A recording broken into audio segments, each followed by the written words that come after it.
দর্শক, আজকের ভিডিওতে আমি আপনাদেরকে চায়নার 10টি অসাধারণ পাহাড়ের সৌন্দর্য দেখাবো, যেগুলো দেখলে আপনারা একদমই অবাক হয়ে যাবেন। শুরুতে যে পাহাড়টিকে দেখছেন, দেখুন কত চমৎকার একটা পাহাড়। উপরে আবার দুইটা স্লট রয়েছে, দেখতে পাচ্ছেন বেশ চমৎকার লাগছে। নিচ থেকে মানুষ সিঁড়ি বেয়ে বেয়ে উঠে আসছে। আর এই পাহাড়ের যে সৌন্দর্য দেখতে পাচ্ছেন, মানে সমুদ্রপৃষ্ঠ থেকে অনেকটা উঁচুতে, এই জন্য মেঘগুলো হাত দিয়ে ছোঁয়া যায়।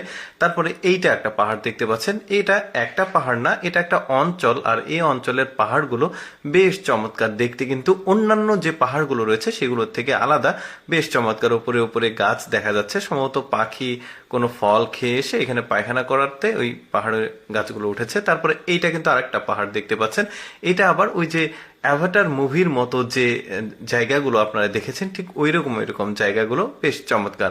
তারপরে এই পাহাড়টাকে দেখুন, এই পাহাড়টাও কিন্তু বেশ চমৎকার, বরফে আচ্ছাদিত। এটা শীতের সময়ে, তীব্র শীত যখন ছিল, ঠিক ওই সময়ের একটা ফুটেজ দেখতে পাচ্ছেন। উপরে একটা লেক রয়েছে, পানিগুলো জমে গেছে, দেখা যাচ্ছে বরফ হয়ে গেছে, চারিদিকে তুষারপাত হয়েছে। তারপরে এখন যে পাহাড়টাকে দেখছেন, এটা অদ্ভুত আর একটা পাহাড়। দেখুন মেঘগুলো পাহাড়ের উপর থেকে, কত চমৎকার দৃশ্য, সুবহানাল্লাহ।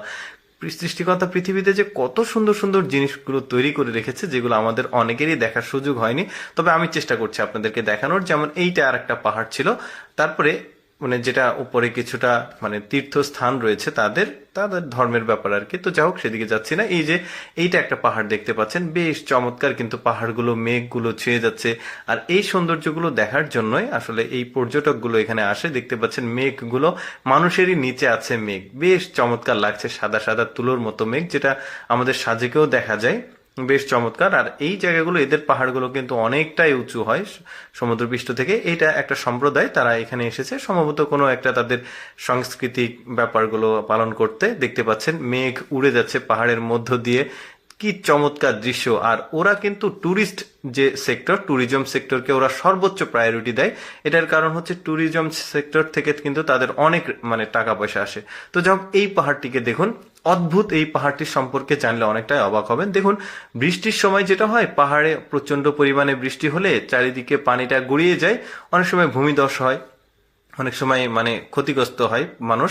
তো এরা যেটা করলো, যে পুরো পাহাড়ের যে পানিটা বৃষ্টি হলে সেটা একদিক দিয়ে ড্রেনেজ ব্যবস্থার মাধ্যমে যদি পাঠানো যায়, তাহলে সে পানিটাকে খাওয়ার কাজেও লাগবে, আবার মোটামুটি ওই যে চাষাবাদের কাজেও লাগবে। তো তারা পাহাড়ের ভাঁজ কেটে দেখুন চমৎকার ভাবে ড্রেনেজ সিস্টেম করেছে। এখন পাহাড়ে যখন বৃষ্টি হবে, সব পানিগুলো ঠিক এইভাবে ড্রেনের মধ্য দিয়ে গিয়ে চাষাবাদের কাজে লাগবে। আবার ওরা কিন্তু পানি, খাওয়ার পানির যে মূল উৎস, সেগুলো কিন্তু পাহাড়ি এই যে ঝর্ণা ধারার এই পানিগুলো। কারণ পাহাড়ি অঞ্চলে, আপনারা যারা অনেকেই জানে, কিন্তু পাহাড়ি অঞ্চলে আসলে মাটির গভীর থেকে পানি খুব একটা ওঠে না, সেখানে প্রাকৃতিক বৃষ্টির যে পানি, এটাই মূল উৎস খাবার পানির। তো যাই হোক দর্শক, কেমন লাগলো আজকে এই পাহাড়ের ভিডিওটা কমেন্ট করে জানাবেন। আর পরবর্তী ভিডিও পেতে আমাদের ইউটিউব, ইনস্টাগ্রাম, এক্স, টিকটক এবং ফেসবুকে মেসেজ প্ল্যান বা মেসেজ পেজে লাইক ও ফলো দিয়ে পাশে থাকুন।